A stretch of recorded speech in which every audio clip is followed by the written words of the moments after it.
So hello, welcome back to Goomanese Coins and Banknotes, and today we have a farthing, and this is from the United Kingdom from 1903, and this is the general issue for the United Kingdom, although based on the mintages these were not in wide circulation. There's only about 5,331,000, and these ones have Britannia.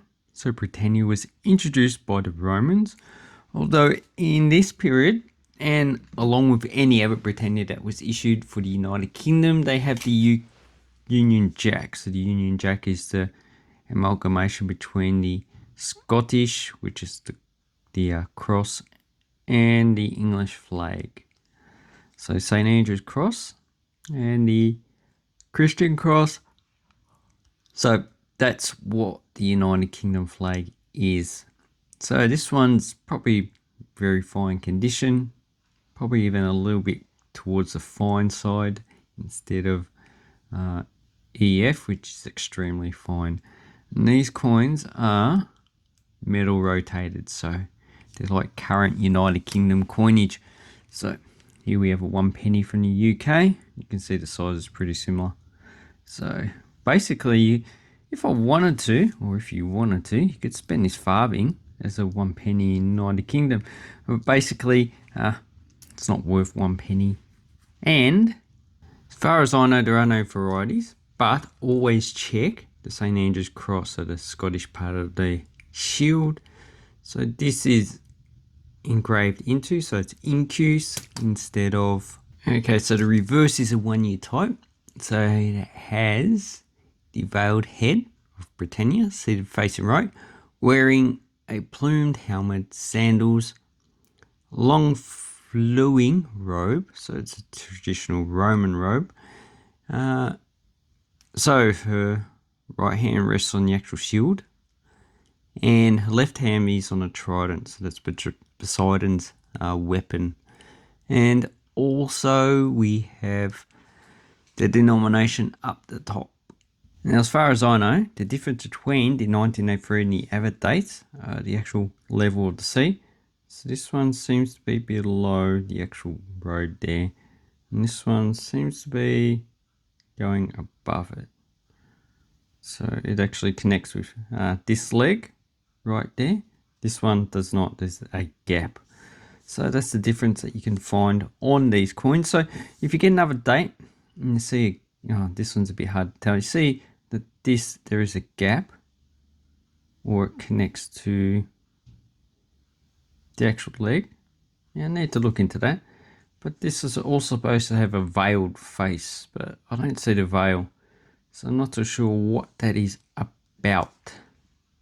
Okay, so what you do, you get 2 coins, you can see if there's any differences, and I don't see any difference in that one. How about the 1904? Okay, that one's a little bit poorer. The ocean. So the ocean seems to be the same on both of these. So anyway, maybe that's another variety that you can find on these. Oh yeah, the ocean is connecting there. So basically we need to look into that. And I'm not too sure what this veiled face is supposed to be. If you know, please leave a comment down below. Because 1906, 1903, the face looks the same. Anyway, how about on the other side, we just have George VII.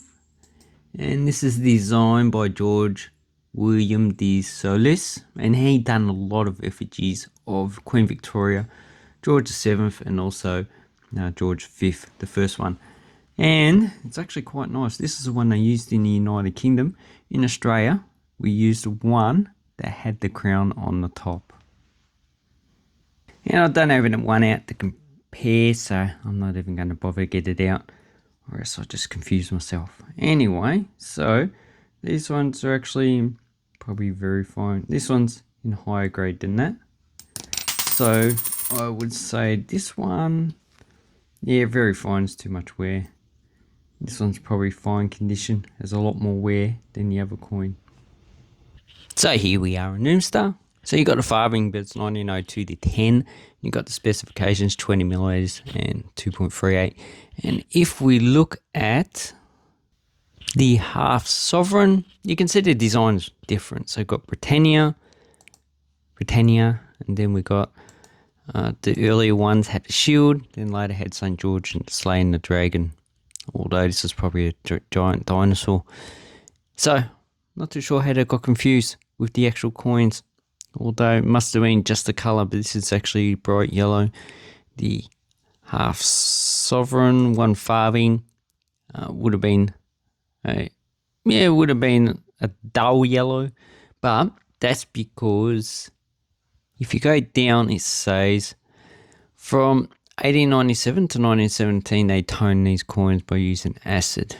But some were blackened and some had different shades of brown. That's probably where you get a lot of the actual differential toning.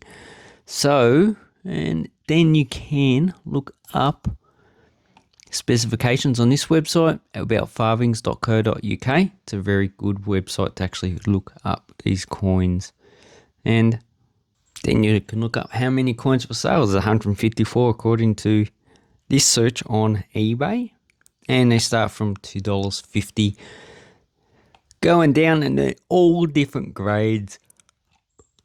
But if you want to see sold items, we have 40, and we have a pretty good one, probably EF condition for $15.